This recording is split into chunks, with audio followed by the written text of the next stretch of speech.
नमस्कार दोस्तों, ACC professor के यूट्यूब चैनल आपका स्वागत है। दोस्तों लोग बिहार स्टेट या बिहार शिक्षक भर्ती के बारे में भूगोल विषय को पढ़ रहे थे।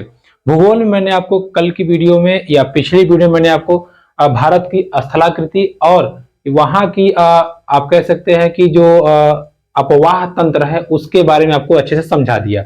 देखिए, किसी क्षेत्र की या किसी देश की वायुमंडलीय परिस्थितियों को जानना है तो तीन चीजों को आपको जानना इंपॉर्टेंट है। पहला, उसकी स्थलाकृति कैसी है, बनावट कैसी है, वो हमने भारत में पढ़ लिया है।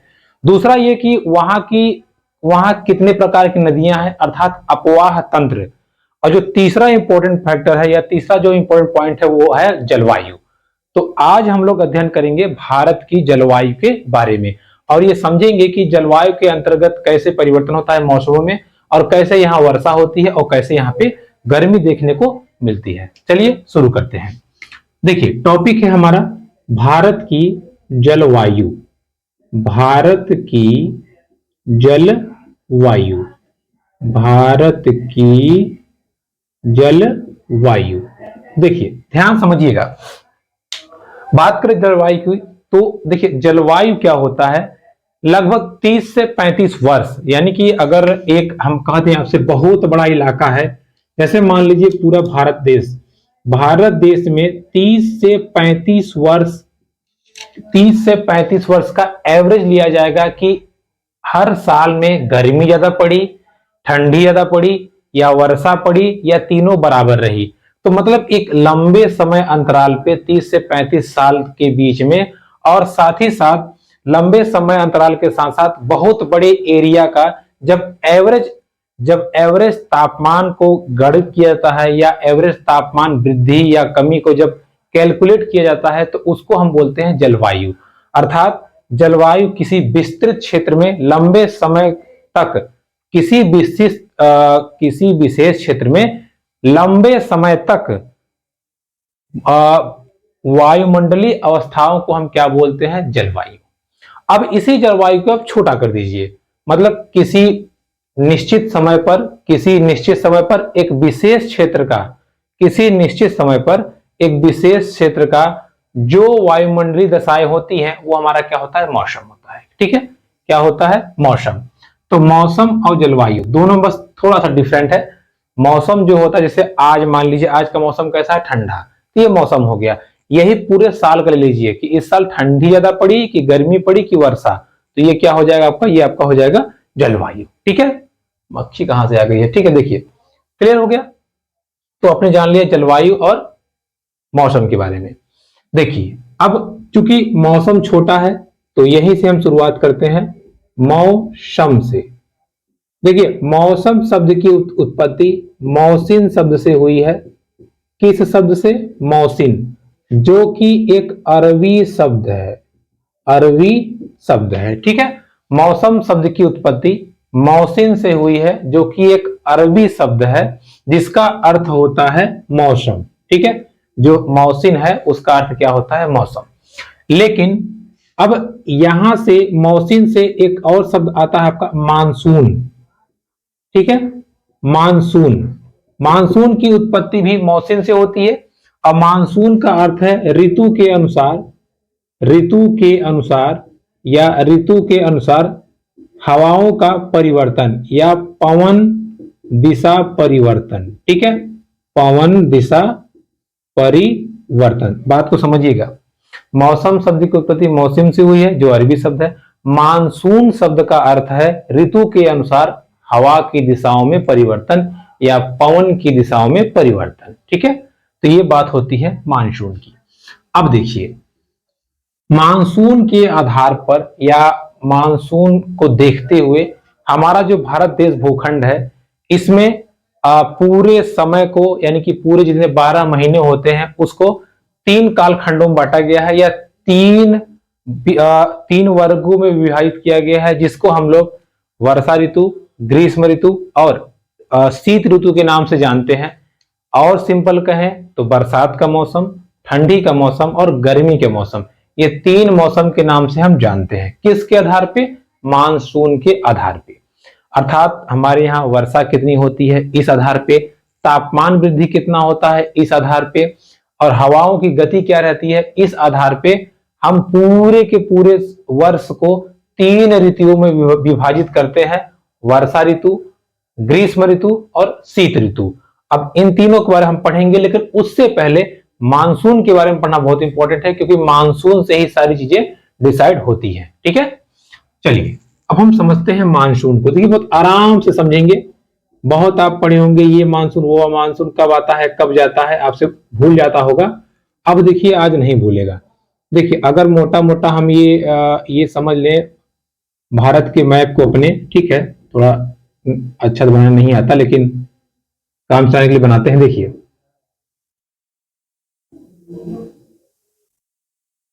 देखिए अगर ये हम मोटा मोटा मान लें, हमारा क्या है, ये भारत का मैप है। देखिए ठीक, अगर मान लीजिए मोटा मोटा डायग्राम ज्यादा मत जाइएगा क्योंकि उधर अच्छी ड्राइंग नहीं है। तो अब देखिए इसमें हम समझते हैं कि मानसून क्या होता है, कैसे होता है और कैसे कैसे ये चीजों को मतलब कैसे कैसे चीजें इससे प्रभावित होती हैं। ठीक है, देखिए मैंने आपको कल बताया था कि यहां ऊपर क्या होता है, ऊपर हमारा होता है उत्तर, उत्तर। नीचे क्या होता है, नीचे हमारा होता है दक्षिण। क्या होता है, दक्षिण। इस साइड क्या होता है, इधर होता है पूर्व, और इधर क्या होता है, पश्चिम। क्या होता है, पश्चिम। अब बात को समझिएगा। देखिए यहां पे हमारे द्वीप हैं, द्वीप हैं, यहां पे अंडमान निकोबार द्वीप है। अब देखिए क्या होता है कि इस साइड है अरब सागर, अरब सागर।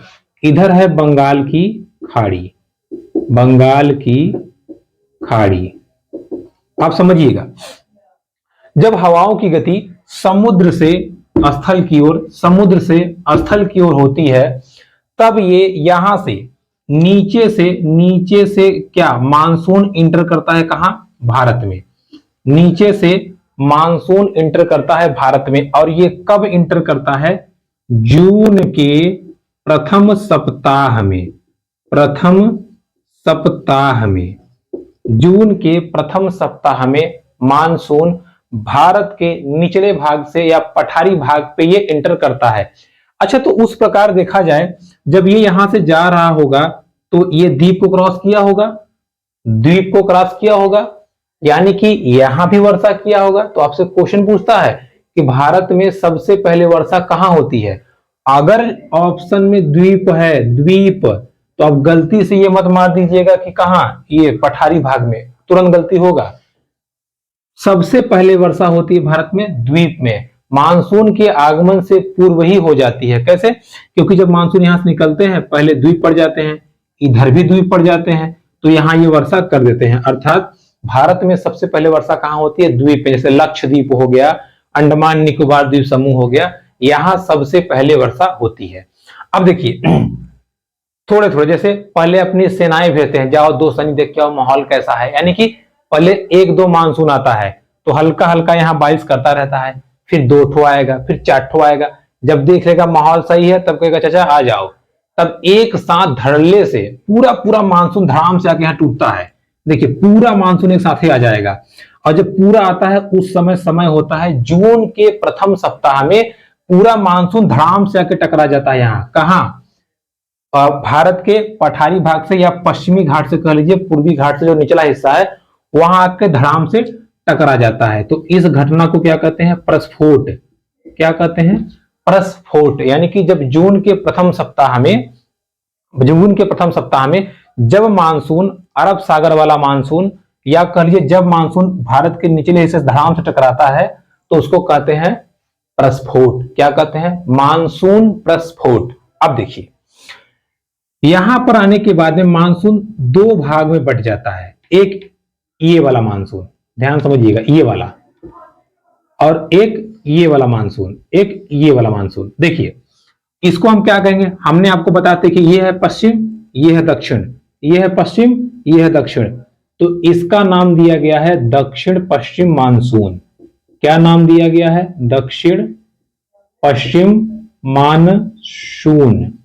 ठीक है, और इसका क्या नाम दिया गया है, बंगाल की खाड़ी वाले का उत्तर पूर्वी मानसून, उत्तर पूर्वी मानसून। बस अब इतना ही ध्यान रखिएगा। अब देखिए, दो प्रकार के मानसून देखने को हमें मिलते हैं। पहले जैसे नीचे धड़ाम से टकराया, टकराने के बाद दो भाग में बट गया, एक बंगाल की खाड़ी वाला, एक अरब सागर वाला।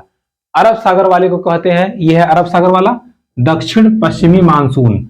इधर बंगाल की खाड़ी वाले को कहते हैं उत्तर पूर्वी मानसून, उत्तर पूर्वी मानसून। अब देखिए होता क्या है, ये दक्षिण पश्चिम वाला मानसून धड़ाम धड़ाम यहां जाता है, तो यहां महाराष्ट्र है, महाराष्ट्र बाद गोवा है, गुजरात है, और इन सब राज्यों में पहाड़ियां हैं, तो यहां टकराते टकराते वर्षा करते हुए आगे बढ़ता है। टकरा के जैसे 10 दिन बाद लगभग 10 जून को यहां जाके टकरा के वर्षा कर देगा, फिर आगे बढ़ता है, ऐसे बढ़ते बढ़ते ये यहां वर्षा करेगा, और फाइनली बढ़ते बढ़ते ये कहां पहुंचता है, राजस्थान में।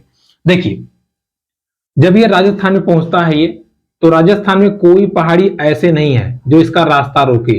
जब अगर रास्ता रोकता तो पानी ये बरसाता, लेकिन रास्ता रोकता नहीं है। अरावली पर्वत है, लेकिन अरावली पर्वत ऐसे है तो ये खट से निकल जाता है, कहां चला जाता है, जम्मू कश्मीर में, जम्मू कश्मीर लद्दाख वहां चला जाता है। तो वहां जब जाता है सोचता है पानी हम वर्षा करें, तो हिमालय पर्वत कहता कहां, चल निकल, हिमालय पर्वत कहता यहां कहां बारिश करेगा, भाग यहां से। यानी कि हिमालय पर्वत से टकरा के फिर तुरंत वापस आ जाता है। ध्यान समझिएगा, यहां से गया मानसून हिमालय पर्वत से टकरा के ये फिर वापस आ जाएगा, वापस तब इधर घूमने लगता है। ठीक है, इधर घूमने लगता है। यही कारण है कि यहां एकदम भारी वर्षा करने के बाद में इसको हम क्या बोलते हैं, पश्चिमी घाट।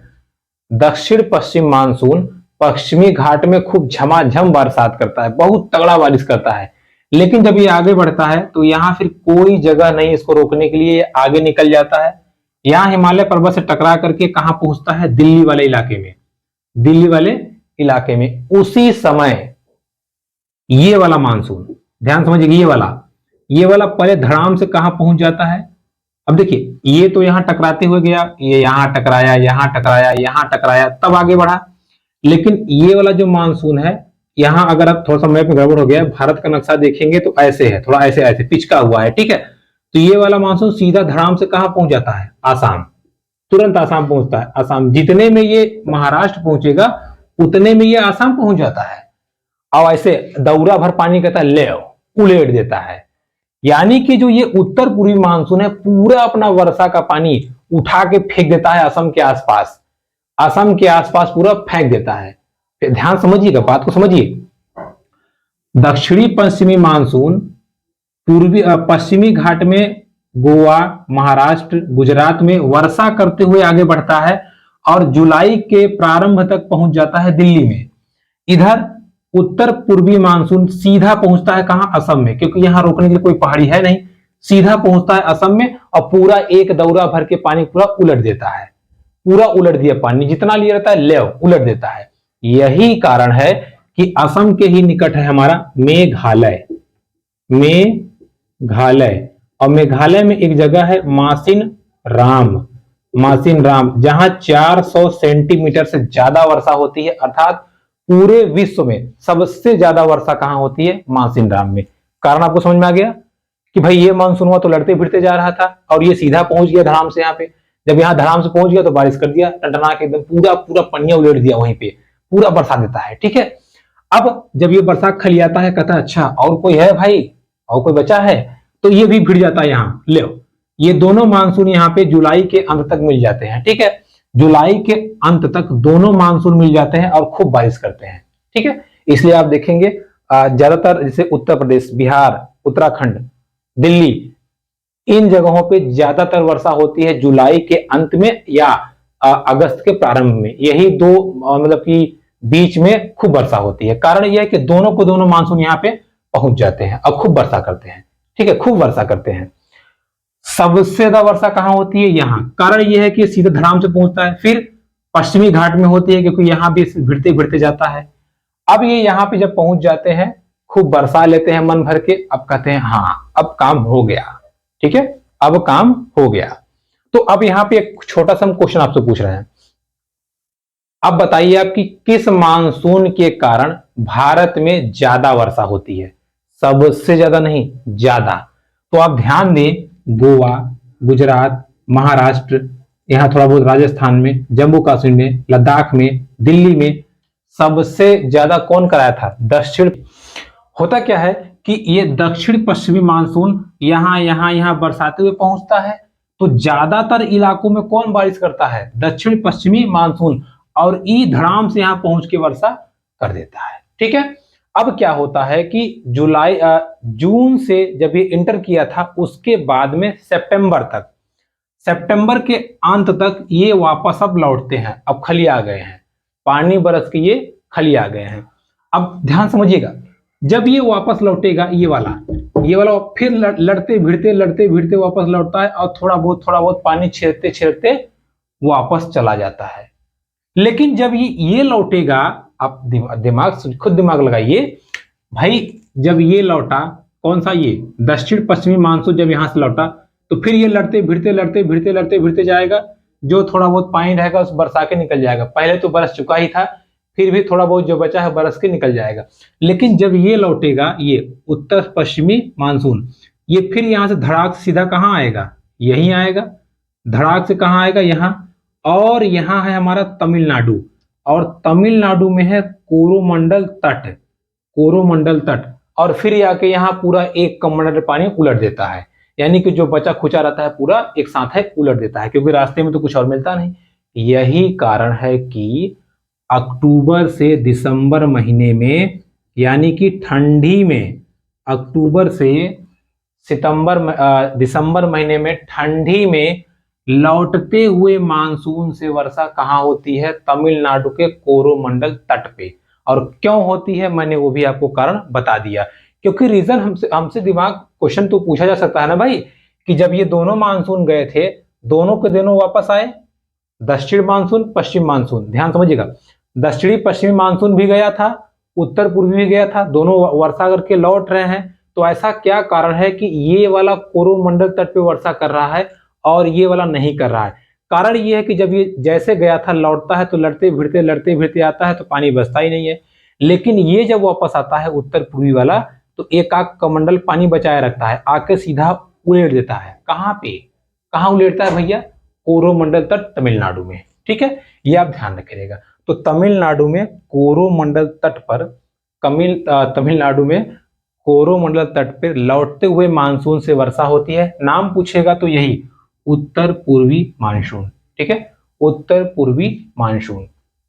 अब आप बताइए, अगर हम इसका पूरा समरी ले लें, तो हम किस मौसम के बारे में पढ़ रहे थे? वर्षा ऋतु के बारे में। किसके बारे में? वर्षा ऋतु। तो वर्षा ऋतु यहाँ पे हमारा क्लियर हो जाता है। मोटा मोटा कहें तो वर्षा ऋतु जून से प्रारंभ होकर कब तक चलता है? सितंबर तक चलता है। लेकिन अक्टूबर से दिसंबर में कोरोमंडल तट पे वर्षा हो जाती है। शीत ऋतु में किसके कारण? लौटते हुए मानसून के कारण वर्षा देखने को मिल जाती है। ठीक है, तो देखिए, मानसून के आधार पे पहला जो हमारी ऋतु है कौन सी है? वर्षा ऋतु, जिसके बारे में हमने यहां डिस्कस कर लिया। ओके, चलिए अब हम बढ़ते हैं आगे। ध्यान रखिएगा, मैंने आपको बता दिया ना, सबसे ज्यादा वर्षा कहाँ होती है? मेघालय के मासिन राम में। सबसे कम कहाँ? यहाँ जहां से भगाया गया था, लेह लद्दाख में वर्षा बहुत कम होती है, 10 सेंटीमीटर के आसपास। ठीक है, चलिए ये आप ध्यान रखिएगा, आपसे एग्जाम में क्वेश्चन पूछेगा तो आप आराम से कर सकते हैं। तो हमने किसके बारे में डिस्कस कर लिया? हमने डिस्कस कर लिया वर्षा ऋतु के बारे में, हमने डिस्कस कर लिया। अब हम पढ़ते हैं ग्रीष्म ऋतु। ग्रीष्म ऋतु मतलब गर्मी। देखिए, ये सामान्यतः मार्च से प्रारंभ हो करके मई तक या लगभग जून तक कह लीजिए, मतलब मोटा मोटा मई तक रहती है। ठीक है, मई तक। इसमें क्या होता है? इसमें स्थल की गर्म हवाएं स्थल से चल के कहां चलती हैं? समुद्र की तरफ। और पूरे भारतवर्ष में लू चलता है, बहुत मतलब गर्मा गर्म हवा चलती है एकदम तगड़ा। सबसे ज्यादा गर्मी कहां रहती है? राजस्थान में। कहां रहती है? राजस्थान में। ठीक है, अब समस्या यह है कि राजस्थान में रहता है पूरा रेत, दिन में एकदम गर्म हो जाएगा, रात में एकदम ठंडा हो जाएगा। तो यहाँ दिन में तापमान लगभग 45 सेंटीग्रेड पहुंच जाता है, वही रात में 15 सेंटीग्रेड, मतलब दिन में आप पसीना फेंक देंगे और रात में आपको स्वेटर पहन के सोना पड़ेगा। ये हालत वहां पे हो जाती है। ठीक है, अब ग्रीष्म ऋतु में चल रही गर्म हवाओं को क्या बोलते हैं? गर्म हवाओं को बोलते हैं लू। ठीक है, ग्रीष्म ऋतु में जो गर्म हवाएं चलती हैं उसको हम क्या बोलते हैं? लू। क्या बोलते हैं? लू। कभी कभार बहुत मूसलाधार वर्षा हो जाती है। ठीक है, पवन की अनियमित गति के कारण कभी कभी बहुत भयंकर मूसलाधार वर्षा हो जाती है, और ये वर्षा वैशाख के महीने में होती है। किस महीने में? वैशाख के महीने में होती है। इसलिए पश्चिम बंगाल में इस प्रकार की वर्षा को क्या कहते हैं? काल वैशाखी। क्या कहते हैं? काल वैशाखी। ठीक है, तो आपसे अगर काल वैशाखी पूछेगा तो काल वैशाखी कहाँ है आपका? काल वैशाखी है पश्चिम बंगाल में, जो मूसलाधार वर्षा को कहते हैं, जो कब होता है? गर्मी के मौसम में। ठीक है, यही वर्षा केरल और कर्नाटक में जब वर्षा होती है तो जो आम होता है, आम वो जल्दी पक जाते हैं। ठीक है, पक जाते हैं, इसलिए इस वर्षा को आम वृष्टि भी बोला जाता है। आम्र वृष्टि भी बोला जाता है। ठीक है, गर्मी में जब मूसलाधार वर्षा होती है वैशाख के महीने में तो उसको काल वैशाखी बोलते हैं, और वही वर्षा जब केरल और कर्नाटक से गुजरती है तो वहां आमों को जल्दी पका देती है, तो उसको हम क्या कहते हैं? आम्र वृष्टि वर्षा। क्या कहते हैं? आम्र वृष्टि वर्षा। ठीक है, बाकी और गर्मी से कुछ जैसे ज्यादा इंपॉर्टेंट टर्म्स नहीं है एग्जाम के पॉइंट ऑफ व्यू से, तो हम आगे बढ़ते हैं और अपना अगला टर्म क्या पढ़ते हैं? शीत ऋतु के बारे में हम अध्ययन करते हैं। देखिए, शीत ऋतु के बारे में अध्ययन हम करते हैं। शीत ऋतु, देखिए शीत ऋतु की बात करें तो ये तो जनरली आपका स्टार्ट होता है नवंबर से और ये रहता है फरवरी तक या मार्च तक। ठीक है, लेकिन शीत ऋतु के जस्ट पहले होता है वर्षा ऋतु। तो वर्षा ऋतु जब वर्षा धीरे धीरे खत्म होती है और शीत ऋतु का एंटर होता है, क्योंकि तापमान में अचानक परिवर्तन के कारण वहां की जो टेम्परेचर होता है वो असहनीय हो जाता है या असह्य हो जाता है। उसको हम बोलते हैं उमस, क्वार की उमस। ठीक है, क्वार कार्तिक यानी कि लगभग सितंबर के आस, जब सितंबर में वर्षा बंद होना खत्म होता है या वर्षा कम होता है और ठंडी का आगमन होता है, तब के जो बीच का जो मौसम होता है बहुत उमस होता है, मतलब बहुत अजीब लगता है, अजीब ढंग का पसीना। जैसे इसमें पसीना हो रहा है ना, पंखा चलता रहता है, पसीना होता है। जैसे सोए रहेंगे, पीठ पूरी जो है भीगी रहेगी, इधर हवा लगता रहेगा, तो वो मौसम क्या होता है? वो उमस वाला मौसम होता है। ठीक है, अब देखिए शीत ऋतु की बात करें तो नवंबर से फरवरी तक होता है। ठीक है, इस दौरान शीत ऋतु के दौरान जम्मू कश्मीर में टेम्परेचर लगभग -45 सेंटीग्रेड के आसपास हो जाता है। यानी कि अगर कहें तो सबसे ज्यादा ठंडी कहां पड़ती है? उत्तर भारत में। और उत्तर भारत में कहां? जम्मू कश्मीर में। कितना टेम्परेचर? -45 सेंटीग्रेड रात में, दिन में नहीं, रात में। और वही बंगलुरु की बात करें, बंगलुरु, तो यहां सबसे ज्यादा टेम्परेचर देखने को मिलता है कितना? 22 सेंटीग्रेड। ठीक है, भारत में शीत ऋतु के दौरान सबसे ज्यादा टेम्परेचर कहां है? बंगलुरु में 22 सेंटीग्रेड। सबसे कम की बात करें तो कहां होता है? 45 सेंटीग्रेड। ठीक है, कहां होता है आपका ये सॉरी -45 सेंटीग्रेड कहां? जम्मू कश्मीर में। पूरे उत्तर भारत की बात करें तो उत्तर भारत में लगभग 10 से लेके 15 सेंटीग्रेड एवरेज की बात कर रहे हैं। ठीक है, 10 से लेके 15 सेंटीग्रेड एवरेज टेम्परेचर होता है। अब ये उत्तर भारत की बात क्यों कह रहे हैं? क्योंकि बिहार उत्तर भारत में ही भी आता है, तो शीत ऋतु में बिहार का जो एवरेज टेम्परेचर होता है वो 10 से 15 सेंटीग्रेड के आसपास होता है। ठीक है, देखिए जो अभी मैंने आपको बताया कि शीत ऋतु में कोरोमंडल तट पे जो पनिया बरसता है वो रबी यानी कि गेहूं की खेती के लिए बहुत इंपॉर्टेंट होता है, और उसको हम कहते हैं महावट। क्या कहते हैं? महावट। ठीक है, तो महावट जो वर्षा है वो गेहूं की खेती के लिए इंपॉर्टेंट होता है, इसको आप ध्यान से समझे रहिएगा। ठीक है, चलिए तो देखिए अब दोस्तों हमने जलवायु के बारे में पढ़ लिया, मौसम के बारे में पढ़ लिया, मौसम के आधार पर ऋतुओं के बारे में पढ़ लिया। अब देखिए होता क्या है कि जलवायु को प्रभावित करने वाले कारक, हालांकि ये तो रिटर्न वाला क्वेश्चन है, एग्जाम में तो नहीं था, लेकिन फिर भी क्या पता आ जाए। देखिए जलवायु को परिवर्तन करने वाले कारक क्या है? पहला, पवनों की दिशा, हवाएं कैसे चल रही हैं। दूसरा, ऊंचाई, मतलब कौन सा स्थल कितनी ऊंचाई पे है। जैसे यहाँ हिमालय पर्वत था तो आगे जा ही नहीं पाया, तो वो भी प्रभावित करता है। और उसके साथ साथ जैसे कि आपका वहां की भौगोलिक स्थिति क्या है वो भी प्रभावित करती है। अक्षांश और देशांतर भी जलवायु को प्रभावित करते हैं। ठीक है, देखिए तो एग्जाम के दृष्टिकोण से, हालांकि ये टॉपिक और बड़ा है, बहुत डिटेल है, लेकिन एग्जाम के पॉइंट ऑफ व्यू से आपका यहाँ तक कंप्लीट होता है। तो आप